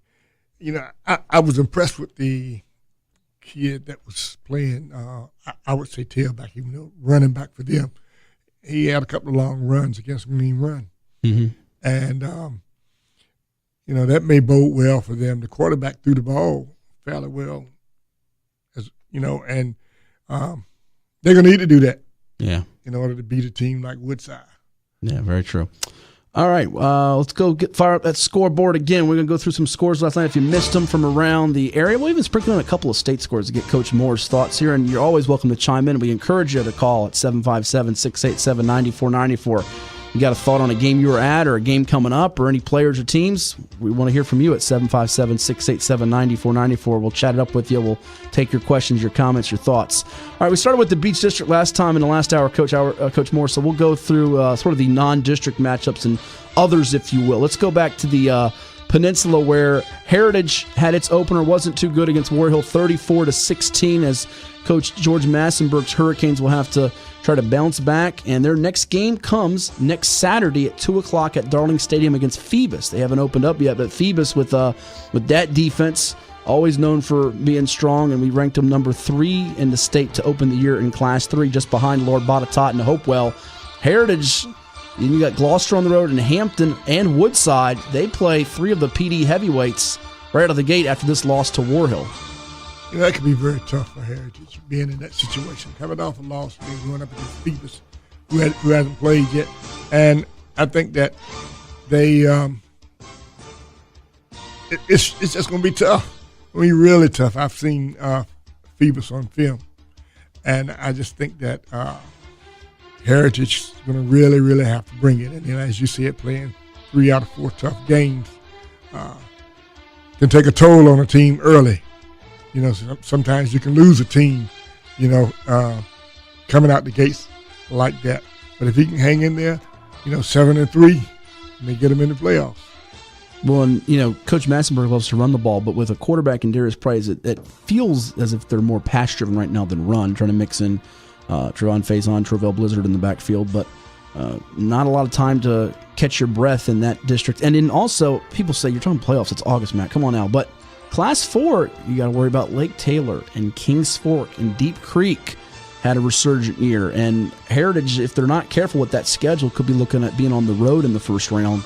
And you love to be at home with some of those teams. And the explosiveness on offense, and in Lake Taylor's case, that defense has always been fast and aggressive. Yeah, no place like home. No place like home, amen. And, I can recall and being in a camp this summer with quite a few of the kids from Heritage, and I was impressed with their athletic ability. And some of them were young. They had a good mixture of seniors, but I thought that these kids were very athletic. Well, a good night, conversely, for the Bay Rivers District. Wasn't the greatest for the Peninsula, which we'll get to a couple other schools in a second, but in the Bay Rivers, War Hill gets that win. Poquoson 56-20 over Southampton. We're going to try to catch up with Coach Elliott Duty about his squad in a couple of weeks here. And Coach Moore, looking at Poquoson, that's the team that, Lafayette's the king of the district, but they get a bye week now. Then it's Jamestown, Grafton, New Kent, War Hill end of September. They could pick up a lot of steam and be rolling here with the wing T attack. They return an all-state player on all 3 levels of the defense with Hunter Schmidt on the line, Max Barrett at linebacker, Donovan Edwards in the secondary. So no substitute for experience. Definitely. I don't care what you're doing. There's no substitute for experience. And when you have it at each level of the defense, that bodes well for you. I would like to see that game against Lafayette, 2 wing T teams.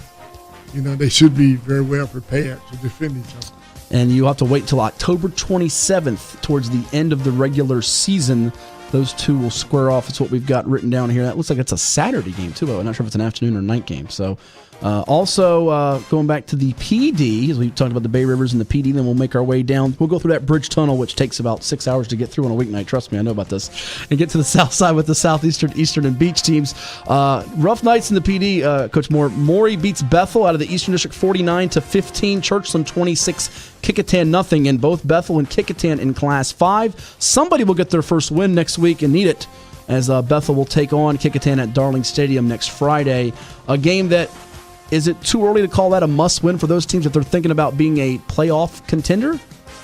Well, I would say it's a must-win, because if you've lost, you're coming against someone else who lost. You must win this game. Yeah, and if you're 0-2 and you haven't faced Hampton, Phoebus, or Woodside yet, right. Good luck. And it's a must-win in terms of the psyche for your kids. They got to have something to believe in, and going 0-2 in the first 2 games makes it tough to get kids to spring back. Some of these kids have some very soft psyches. Very true. Very true. And I said that last week, and Ed Young said, hey, it was not Ed Young who called the kids soft, it was Matt Hatfield. But the PD, I can't remember a week ever, and you can correct me if I'm wrong, where the PD had Bethel lose, Denby lose, Heritage lose, Kickitan lose, 0-4. Now, somebody's going to get a win today, as you have a double dip over at John B. Todd Stadium in Newport News. 1 o'clock, it's Warwick playing host to Granby. Coach Corey Hairston declared he won't be surprised if his team goes 10-0. We think we'd be surprised. He does have a really good 2-way standout in Davon Meade, running back and linebacker. But 2-8 last year, and they take on a Granby team that has beaten them before just last year for Sekou Wilson's Comets, who have a great sophomore lineman in Katron Evans. We highlighted over the summer with him, who's got a dozen offers. And then the Woodside-Gloucester game is the second of that double dip at 4:30. So somebody from the PD will have wins today because they play each other. Right. Warwick being 2-8 last year, and thinking of maybe going 10-0. It's a stretch, but it has happened. Well, and I like his confidence, but I don't be offended if we're surprised, because goodness, if you're 5-0 and 6-0, I can take that. Or if you won 7 or 8 games last year, but yeah, I will be a little bit surprised. Not trying to call him out. I think Coach Hairston's going to keep working hard to build that program up. But, yeah, we will be surprised if you're 10-0 because it hasn't happened before. Looking at some games now, we move to the south side. And if you want to chime in, give us a call at 757-687-9494. We missed this one, I think, last hour. Huguenot won 32-12 was the final over Booker T. Washington. We think, because we've seen a few different scores, but we believe we've settled on 32-12 as the final. We do know Huguenot won as the Bookers take a loss out of the gate. Do have some talent there, including that tremendous sophomore running back. I know you've seen Coach Moore, and Rodney Hammond. He's going to be a special one. A special back, and I think for the next 3 years we get some great things from him. I did an interview the other day, another station in the state about this. The sophomore running backs in our state with Rodney Hammond at Booker T, Malik Newton at Lake Taylor, and there's about 5 or 6 others. It is a loaded class. I remember you're fond of it a couple years ago because you had one of the running backs who we'll chat a little bit about before we get off the air, and Taquan Smoke Mizell in that class with Derek Green from Hermitage, and Smoke now playing for the NFL's Chicago Bears after a fine career at the University of Virginia. But this class coming up of current sophomores, 2021, I think it is. Yeah, 2021. Goodness, getting old. I did this back in 2002. It's got a chance to be an all-timer. So Booker T will look to get its first win next week when they travel to Great Bridge. They'll be the opener for the Wildcats as well. Sticking with some other schools from the Eastern District and their scores from last night as we go across the area and the scoreboard. It was, we mentioned Moore over Bethel 49-15. Churchland a winner 26-0 over Kickitan. Norcom suffered a loss 13-0, a shutout defeat at the hands of reigning Class 3 state champ Hopewell. Woodrow Wilson was close but couldn't quite pull it out in a loss to Kings Fork 41-24, but the President's showing some promise there under new coach Dominic Grooms, and Norview falling 41-20 to Northeastern. So I'm going to put your feet to the fire. Who needs a win the most next week, Coach, as we look at those teams in the Eastern District? Churchland got a win. They go to Grafton. You got Lake Taylor's opening up against Western Branch. They haven't played yet. Maury goes to Nansemond River to try to get to 2-0. Norcom hosts Lafayette, of trying to avoid falling to 0-2. Wilson hosts Lakeland, and Norview goes to Indian River. I think Norcom. I think Norcom. They had high expectations, and I know they're probably a little down after not winning this weekend. But they need to get on the right track. Because I tell you, Norcom is kind of a pressure-packed position to be in terms of coaching. Oh, yeah. Because the expectations are so high. A little bit like Oscar Smith with the fan base and very loyal, passionate, great fans, but they demand and expect excellence. They don't settle for average or mediocrity. Yeah. There you go. And interesting, too, on their schedule, their first 3 games at home, lost to Hopewell last night. They have Lafayette on Thursday. You've convinced me. I'll be at that game Thursday. September 7th, Booker T. Washington they host. Then they have 4 straight road games. Granby, Churchland, Minchville, Norview, all on the road. So you said no place like home. They need to get some home cooking going and get some wins there on the board. As we move along now, going to the Beach District where you also coach. You were at Wilson for many years, and then Bayside. The Marlins came up short last night, 49-28 against Cox. Tavion Robinson finding the end zone. I think it was 5 times. He was stellar, as was Jackson Morgan. That offensive line having success as the Falcons avenged last year's loss. They beat the Marlins 49-28. It was shutouts pretty much the rest of the way. Ocean Lakes blanking Kellum 27-0. Lancetown 34-0 over Green Run. Salem over Kempsville 49-0, and Tallwood beating Princess Anne 33-6. It was looking like a shutout, but the Cavaliers got a touchdown on the board there with Tyshawn Chapman, the freshman there in the second half on a long pass from Isaiah Roberts. So defense is the story in the Beach with Ocean Lakes and Lancetown and Salem and Tallwood. Cox with the offense, and I think everybody wants to see how that offense is going to do against those defenses, and can you stop Tavion Robinson? I think we all would agree he's probably the most electric player in the Beach. Probably the most electric player in the area. Yeah, and we could even go state if we want to expand it. So there you go. And I don't know if you're going to just stop him. I think you need to be able to contain him. If you can take away one thing from him, if you can take away the option from him and make him have to throw the ball, you got a better chance. You do, and there's some other fine players in the Beach. I mean, some running backs that we talked about could maybe be a Beach Player of the Year if it's not Tavion Robinson, which everybody is expecting it to be. You look at Jake Lowe at Ocean Lakes, you think of Kalon Black at Salem, Lukeman Haskett at Lancetown, a promising junior there. So there's some running backs that we're going to be talking about. And the breakout one last night was Gunnar White from Tallwood, a 10th grader, coming out of nowhere to nearly run for 200 yards in that one. So as you look at the Beach games, too, next week, before we head to break and close up shop with our last segment of the day, you got some matchups there with Bayside hosting Lancetown. First Colonial, its opener at Ocean Lakes. And these games are all on Thursday with the Beach, by the way, not Friday. So actually, we were mistaken earlier. You could go to that Bayside Lancetown and the Nansman Maury game that Ed was proposing there. So you have Bayside hosting Lancetown, First Colonial at Ocean Lakes, Green Run hosting Tallwood, Kempsville hosting Kellam, and Salem is at Princess Anne. Salem's a team that I'm curious about their schedule here, Coach. They got First Colonial after that, and then at Ocean Lakes here. If they get to their bye week undefeated, look out. They could really do some damage with that running back in Kalon Black. And they replaced some guys on the defensive front that graduated, some all-region level guys, and Dwayne Platt, and Terrence Joseph, and Javon Parkin. But they're a team that's sort of laying there in the weeds thinking, all right, Ocean Lakes, everybody's picking them to win the Beach, and Cox has Mr. Robinson. Salem wouldn't rule them out. They have another running back over there that does a very good job. Yeah, they do. Yeah, I think that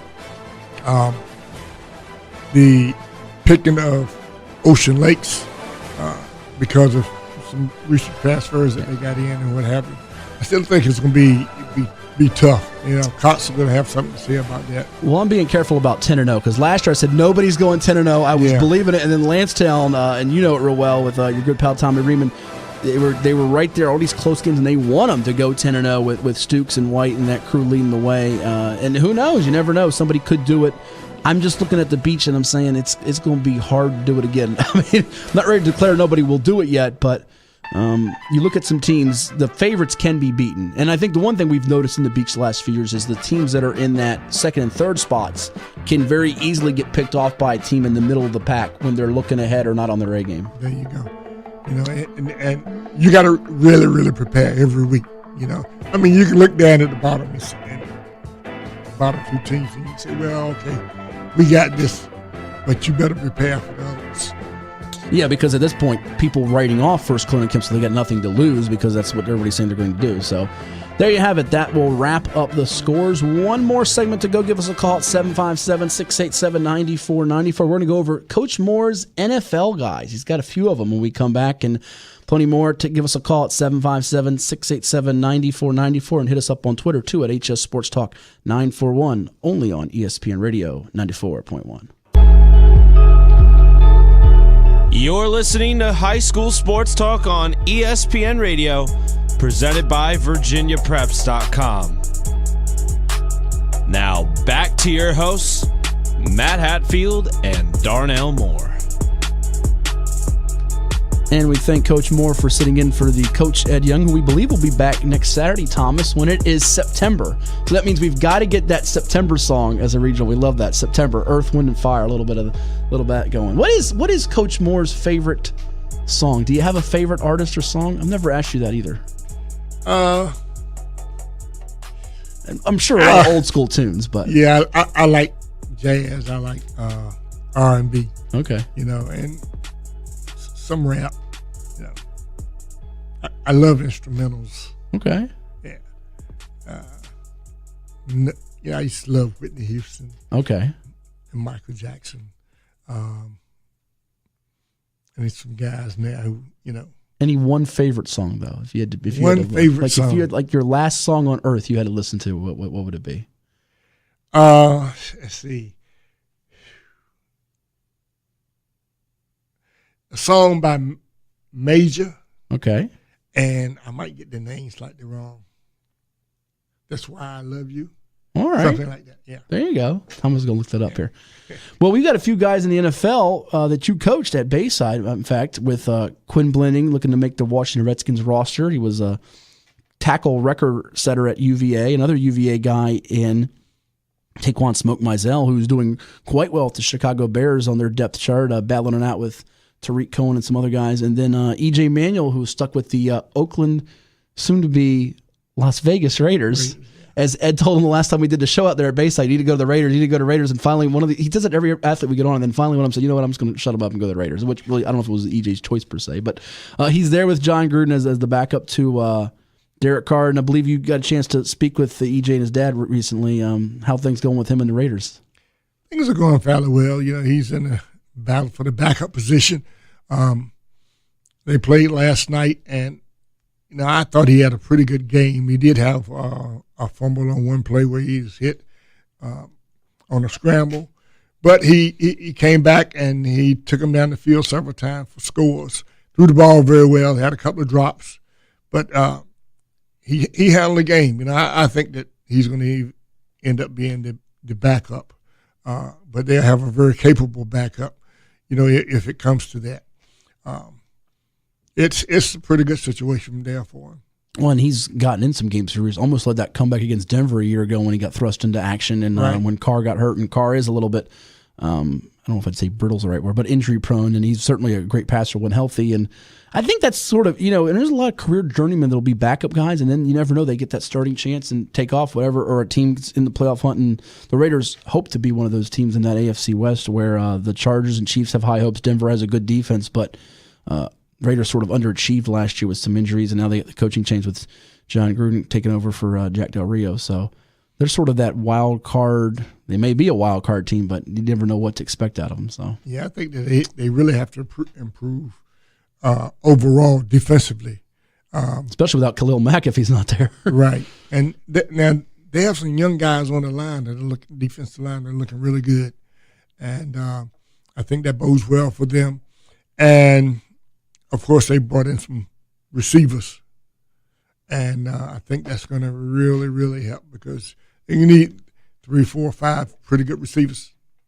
And two of the guys in the infant stages of their career, we call them babies, as you had them at your run there at Bayside, and Mizell and Blanding both have a chance to have long careers, but it looks like Mizell's got a better chance to stick with his current situation and team in the Bears than Blanding does with the Redskins at the moment. Yes, going into his second year, and I think that they know pretty much what he can do, and he'll do a good job for them. I think with Quinn, with the Redskins having so many safeties, it's going to be a tough situation. But if he can maintain and just make the practice squad, there's a place for him in the NFL somewhere, because there are teams who need safeties who can come down and play in the box like a linebacker or can play that linebacker.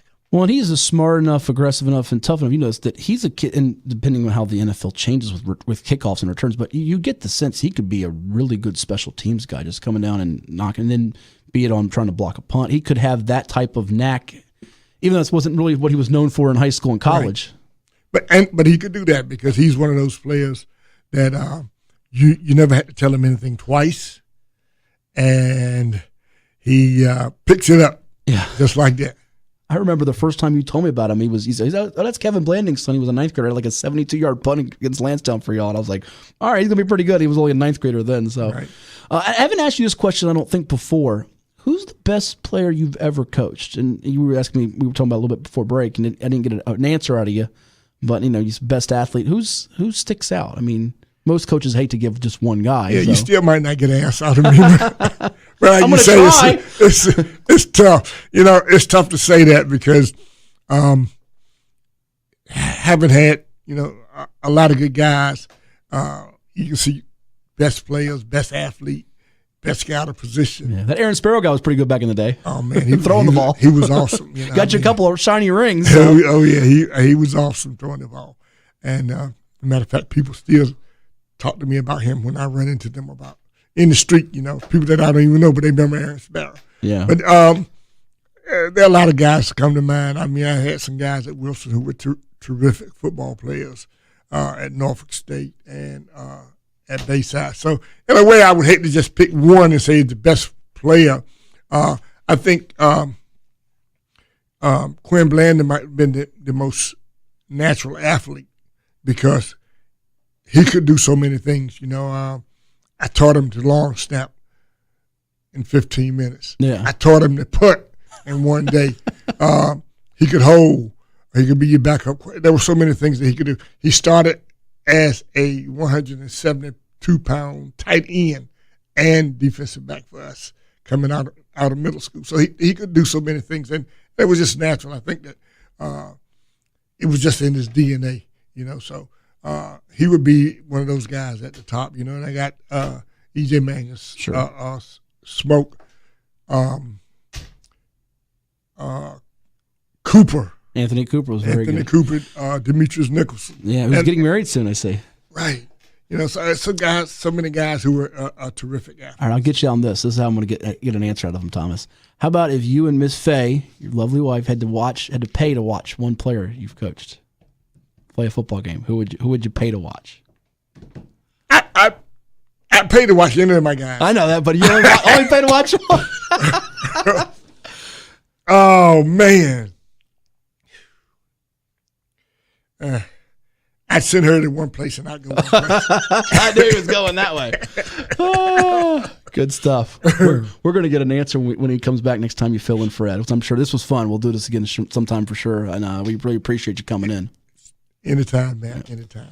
Really appreciate it. That is the legendary Coach Darnell Moore. He coached at Norfolk State University, Bayside, Wilson, plenty more, and weeks when Ed will not be here, I'm sure. And we thank you for listening. Thomas Simmons, our hardworking producer, engineer on the other side of the glass. If you missed any of the show or want to hear some segments again or replays, go to virginiapreps.com. We have all the programs archived up there. And, of course, we have links to the Sports Talk Plus episodes that Ed and I do, and all of our content, our rankings, our articles, our videos, everything on virginiapreps.com, your one-stop place for high school sports and high school football this time of year.